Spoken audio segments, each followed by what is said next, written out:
ഇടുക്കി തൊടുപുഴ സ്മിത ആശുപത്രിയിൽ nurse ജീവനൊടുക്കാൻ ശ്രമിച്ചതിലുള്ള DYFI പ്രതിഷേധത്തിൽ സംഘർഷമുണ്ടായി. പോലീസും പ്രവർത്തകരും തമ്മിൽ ഉന്തും തള്ളും ഉണ്ടായി. ദൃശ്യങ്ങളിലേക്ക്.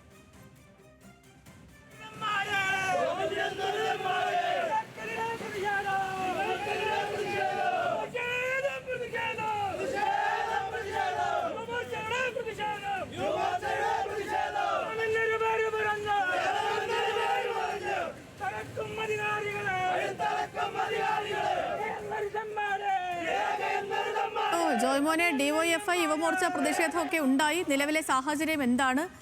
ഇനിയെങ്കിലും ഒരു നടപടിക്ക് തുനിഞ്ഞിട്ടുണ്ടോ?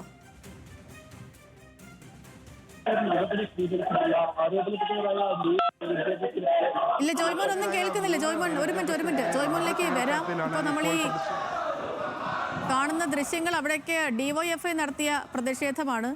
ഡിവൈഎഫ്ഐയും അതേപോലെ തന്നെ യുവമോർച്ചയും ആശുപത്രിയിലേക്ക് പ്രതിഷേധം നടത്തിയിരുന്നു. ഇടുക്കി തൊടുപുഴ സ്മിത ആശുപത്രിയിലാണ് നഴ്സ് ജീവനൊടുക്കാൻ ശ്രമിച്ചത്. ജോയ്മോനെ, ഇപ്പം നിലവിലെ സാഹചര്യം എന്താണ് അവിടെ? സേതു, നിലവിലൂടെ പ്രതിഷേധം തുടരുകയാണ്.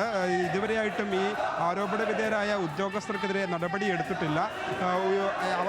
അവസാനമായി ഈ ഡിവൈഎഫ്ഐയുടെയും അതുപോലെ തന്നെ CPM പ്രവർത്തകരുടെ പ്രതിനിധികൾ ആശുപത്രിയുമായി ബന്ധപ്പെട്ടപ്പോൾ ഇവർക്കെതിരെ നടപടി സ്വീകരിക്കുമെന്ന് ഒരു വെള്ളക്കടലാസിൽ ഈ അൽഫോൺസ എന്ന് പറയുന്നൊരു സ്റ്റാഫ് നഴ്സിൻ്റെ പേരിൽ മാത്രം നടപടി സ്വീകരിക്കുന്ന തരത്തിലുള്ള ഒരു കത്ത് നൽകിയത്. പക്ഷേ അതിൽ ഔദ്യോഗികമായ യാതൊന്നും ഇല്ലാത്തതിനാൽ വീണ്ടും അവർ ഔദ്യോഗിക ലെറ്റർ പാഡിൽ ആവശ്യപ്പെട്ടിരുന്നത്, അതായത് ആരോപണ വിധേയരായ 3 ഉദ്യോഗസ്ഥർക്കെതിരെ സസ്പെൻഡ് ചെയ്യണമെങ്കിൽ അവരെ മാറ്റി നിർത്തണമെന്ന് ആവശ്യപ്പെട്ട് ഔദ്യോഗിക ലെറ്റർ പാഡിൽ തരണമെന്ന് ആവശ്യപ്പെട്ടത്. പക്ഷേ അതിനും പിന്നീട് ഈ ആശുപത്രി അധികൃതർ വഴങ്ങാത്തതിനെ തുടർന്നാണ് ഇപ്പോൾ പ്രതിഷേധം വീണ്ടും തുടരുന്നത്. ഇതിനിടയിൽ പോലീസ് ഇവരെ ബലം പ്രയോഗിച്ച് നീക്കാനുള്ള ശ്രമങ്ങളൊക്കെ നടത്തിയിരുന്നു. പക്ഷേ അത് ചെറിയ ഉന്തും തള്ളിലേക്കും കാര്യങ്ങൾ നയിച്ചിട്ടുണ്ട്. എന്തായാലും നിലവിൽ ഇവിടെ പ്രതിഷേധം തുടരുകയാണ്. ശരി, പ്രതിഷേധ സാഹചര്യം തന്നെയാണ് സ്മിത ആശുപത്രിയിൽ ഇടുക്കി തൊടുപുഴയിൽ.